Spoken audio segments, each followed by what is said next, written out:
Youth mental health is a complex challenge that requires comprehensive solutions. We must strengthen after-school programs. We must make digital literacy tools available in our schools. We must work with mental health professionals to support children. And we must empower mentors, educators, and parents to keep kids happy. Learn more about our commitment to finding lasting solutions at empowerourfuturecoalition.com/solutions. Paid for by the Coalition to Empower Our Future.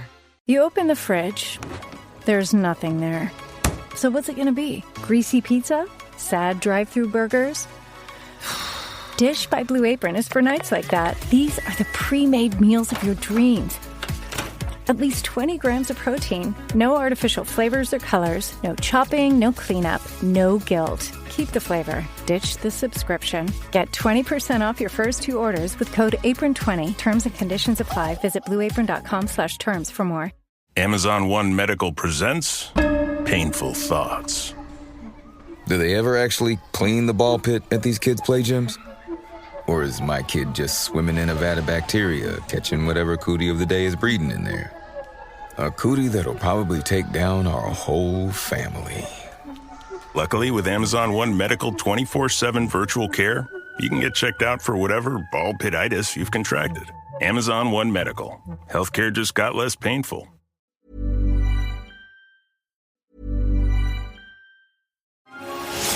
In a world where January is supposed to be boring, one staple of the holidays refuses to end.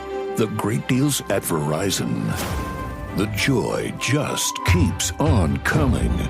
Right now, you can save on 4 new phones and 4 lines.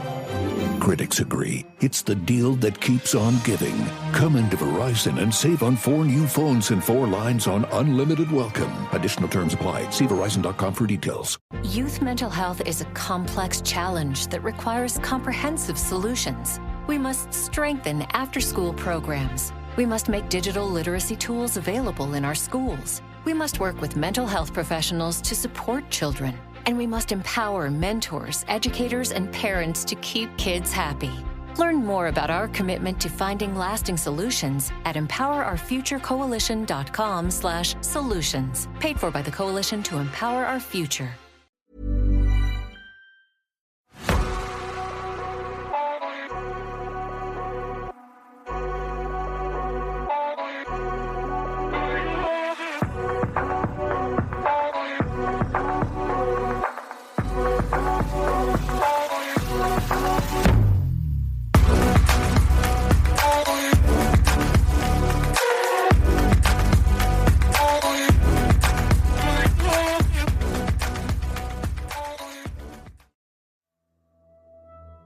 Hello, I'm Sarah, and welcome to the Whispering Woods After Dark.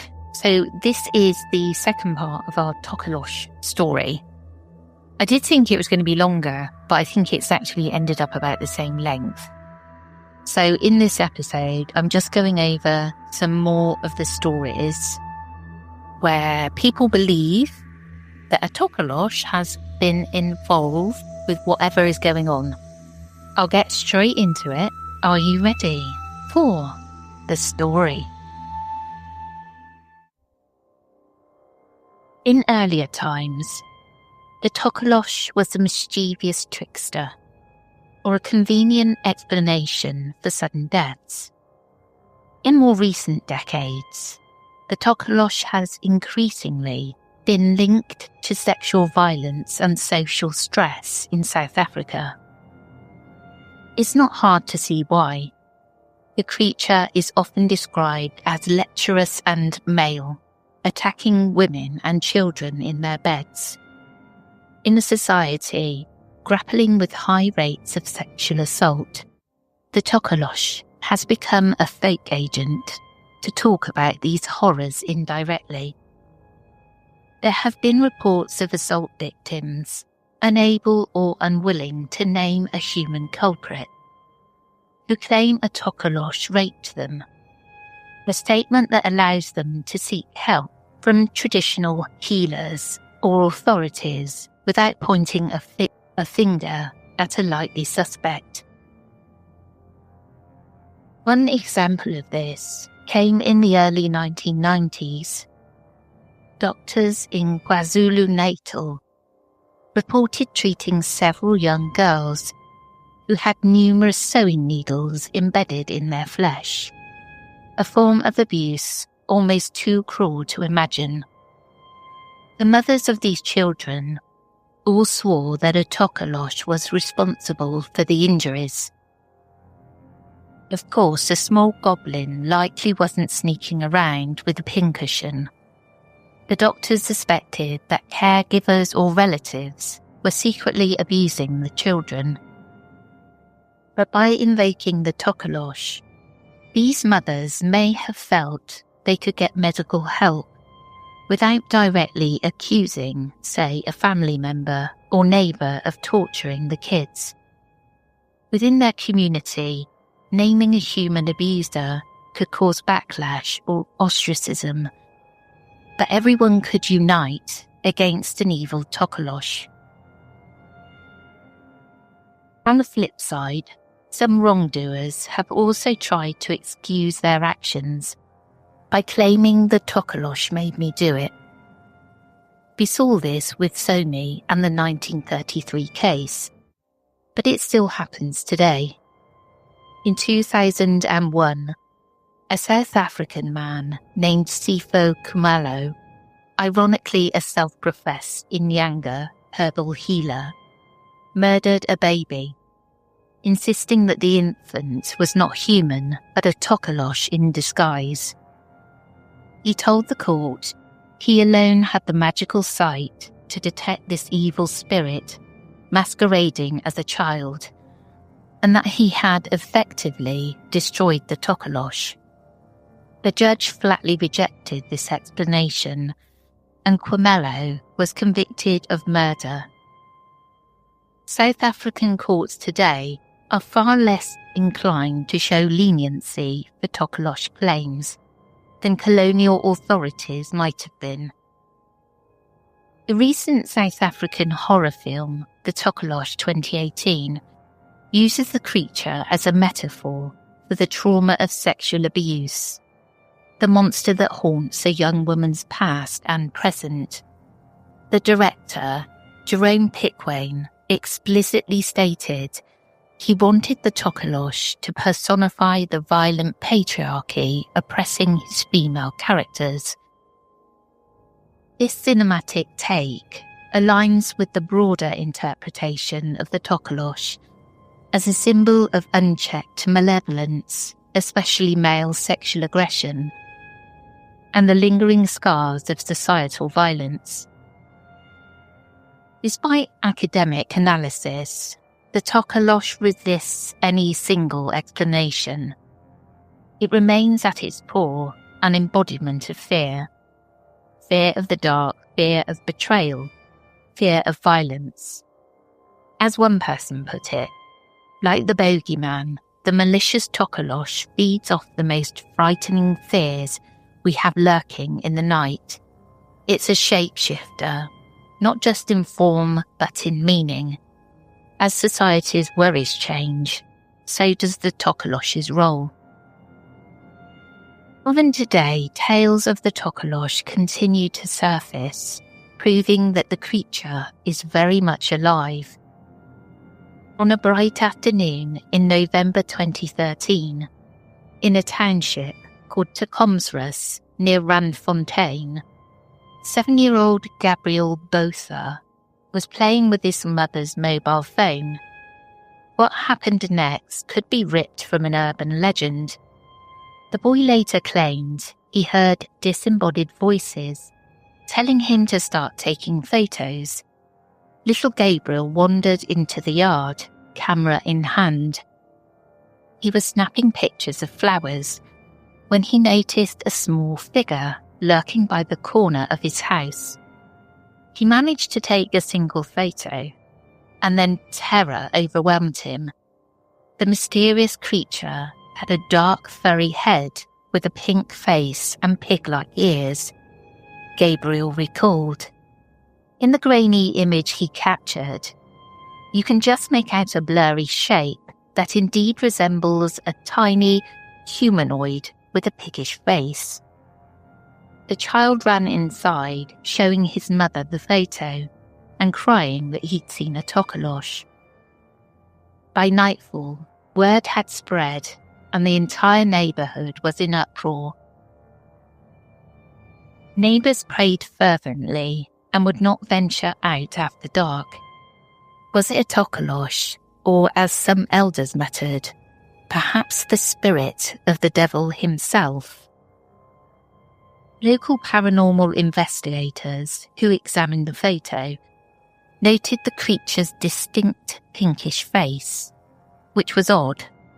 Classic Tokoloshes are usually dark or hairy. Skeptics suggested it might have been a monkey or even a prank. Could someone have placed a toy creature among the bushes? But those who were there insist Gabriel's fear was real. He wouldn't sleep alone after that. For the community, the photograph served as proof that their old nightmare had come to life in daylight. In a follow-up, the tabloids reported that a Sangoma was brought in to cleanse the area, and that several families slept with their beds propped even higher on bricks, just in case. And in early 2014, the quiet township of Deduza, east of Johannesburg, became the scene of a bizarre poltergeist case blamed on the Tokoloshe. The Pura family's small home turned into a house of horrors, not just for them, but for their neighbours too. It began with strange noises at night, glass shattering with no explanation. Concerned neighbours would rush over, only to find the Ferrer family shaken and their dishes and cups broken on the floor each morning. One neighbour, Sylvia Malanga, decided to investigate in person. The next time the commotion started, Sylvia entered the Ferrer home and witnessed a terrifying sight. The cupboard suddenly opened and cuts and glasses started flying and floating in the air, she reported. Word spread that a Tokoloshe was tormenting the family. Neighbours came by in growing numbers, some out of concern, others out of morbid curiosity. One local healer, Tai Zolo, attempted a traditional remedy. He burned a sacred incense herb to appease the spirit and protect the home. If anything, that seemed to anger the entity. Poor Tai was suddenly stabbed in the side by an invisible object, right in front of the gathering. He yelped and stumbled, convinced the Tokoloshe had jabbed him. Tensions reached a fever pitch when a Daily Sun news crew showed up. Some residents argued the Tokoloshe wants its story told, that the Ferrer family's reluctance to speak to reporters was worsening the spirit's rage. And as if on cue, while one neighbour started explaining the events to a journalist, she suddenly collapsed, screaming that something unseen was beating her on the shoulder. Pandemonium ensued. People fled the house in fear. The eventual explanation, at least from a local Inyanga, that the Tokoloshe haunting the Thora home belonged to a deceased person, essentially a stray Tokoloshe whose master had died. Deprived of orders and offerings, it had gone rogue, causing chaos and eating sustenance wherever it could. The Tokoloshe is hungry, he surmised. It's not getting its meat, so it's eating food in the house or from the residents' stomachs. To resolve the crisis, local healers performed an elaborate appeasement ritual over several days. Eventually, the attacks stopped, as mysteriously as they began. Perhaps one of the most disturbing modern Tokoloshe tales unfolded at a college in Limpopo province in 2015. Students at a rural training college began experiencing intense nightmares and unexplained physical pain. Before long, a shocking claim emerged. A Tokoloshe was sexually attacking the students in their residence at night. As implausible as it sounded, no fewer than 78 students, most of them female, reported similar experiences. They would go to bed feeling normal, then in the middle of the night sense something climbing into bed with them. A short, powerfully strong creature.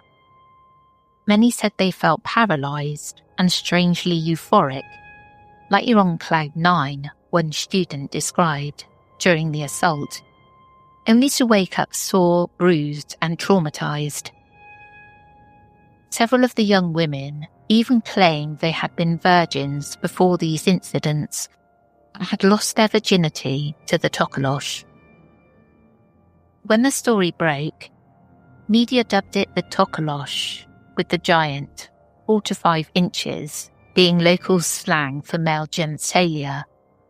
According to the students, the entity was a super horny little man with a huge 4-5 who abused them nightly.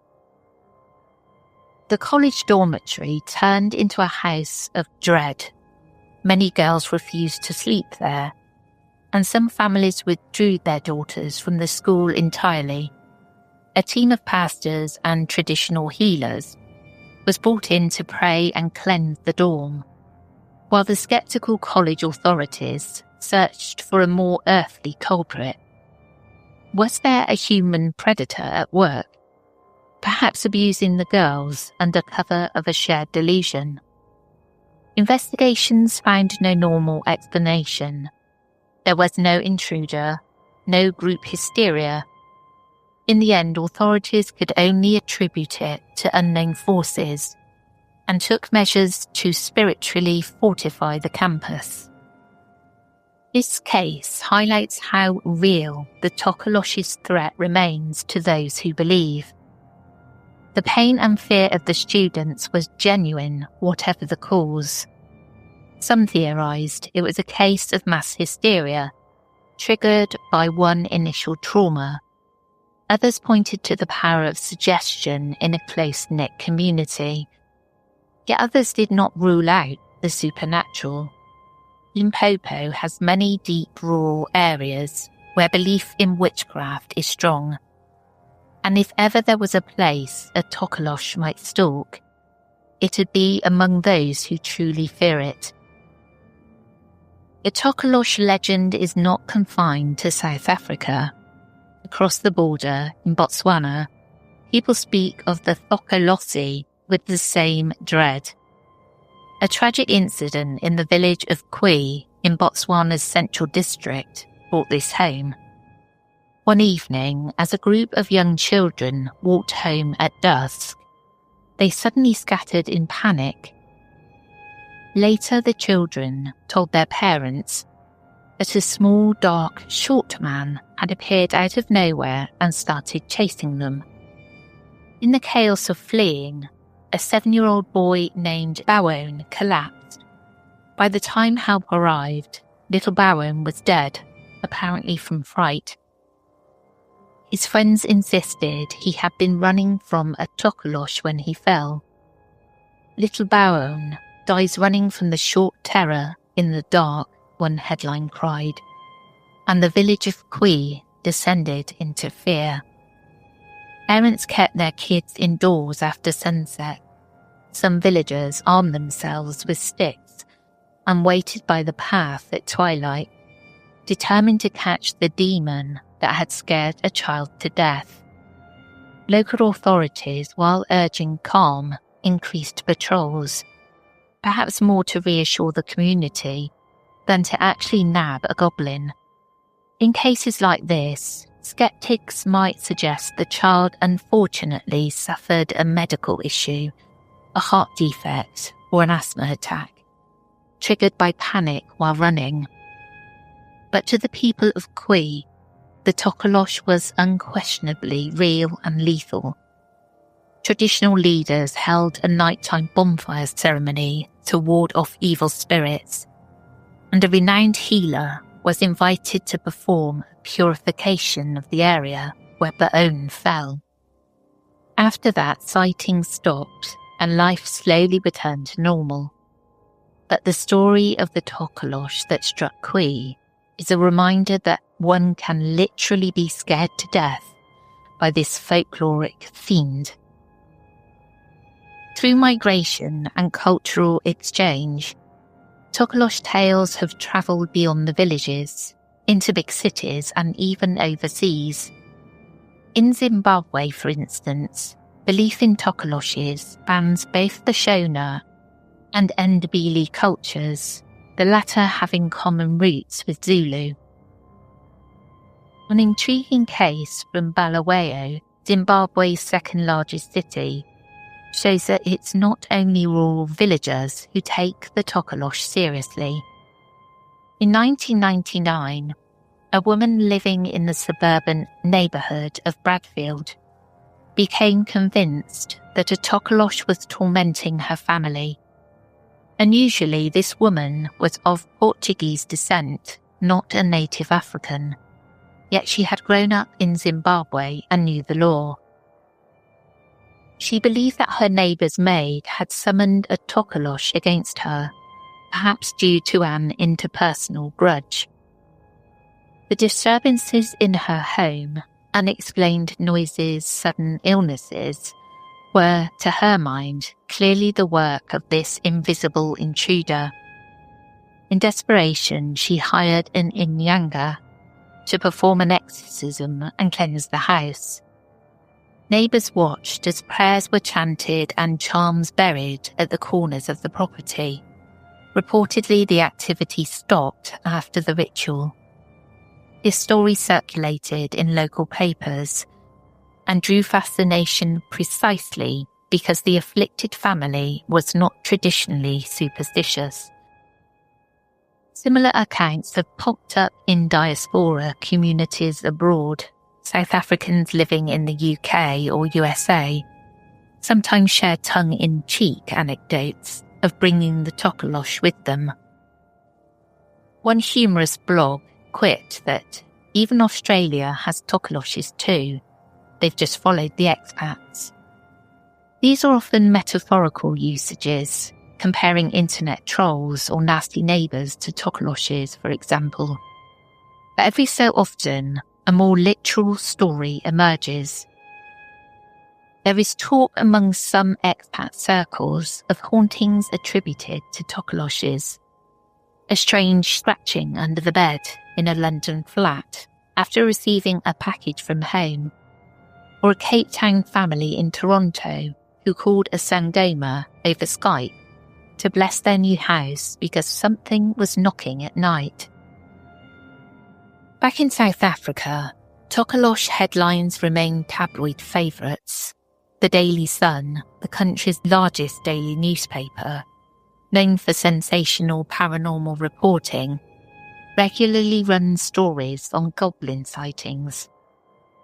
In 2013, besides the Randfontein pig-faced Tokoloshe photo, the paper published a blurry image claimed to be a Tokoloshe caught on a resident's phone camera. The close-up of a creepy face with beady eyes made waves, though on closer examination, many thought it looked like nothing more than an out-of-focus cat. The editors, however, knew such content resonates with readers. Lamppost posters screamed Tokoloshe terror, and issues sold out fast.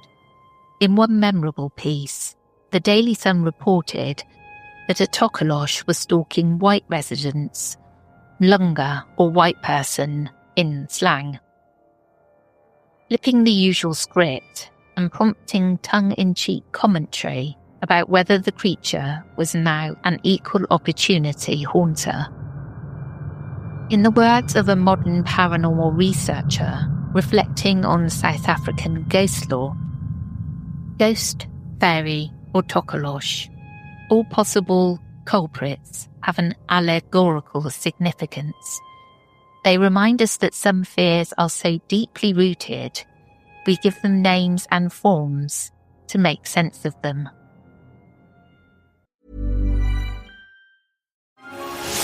In a world where January is supposed to be boring, one staple of the holidays refuses to end. The great deals at Verizon. The joy just keeps on coming. Right now, you can save on 4 new phones and 4 lines. Critics agree, it's the deal that keeps on giving. Come into Verizon and save on 4 new phones and 4 lines on unlimited welcome. Additional terms apply. See Verizon.com for details. Amazon Pharmacy presents Painful Thoughts. 20 more minutes to kill in the pharmacy before my prescription is ready. Maybe I'll grab some deeply discounted, out-of-season Halloween candy. I never had a chocolate pumpkin with raisins before. Those were raisins, right? Next time, use Amazon Pharmacy. We deliver. And no, those were not raisins. Amazon Pharmacy. Healthcare just got less painful. In particular, can't help thinking that something more was going on at the campus, because that just seems too coincidental to me. And it's a really good scapegoat, isn't it, Tokoloshe, let's be honest, to blame it on that. Yeah, those are my thoughts, that something more was going on. And I would have whipped my child out of there straight away, just like lots of the other parents. Well, that's the end of this episode. I hope you enjoyed, and I will catch you again. And I'll catch you again with Toby tomorrow for the Whispering Woods. Take care, everyone.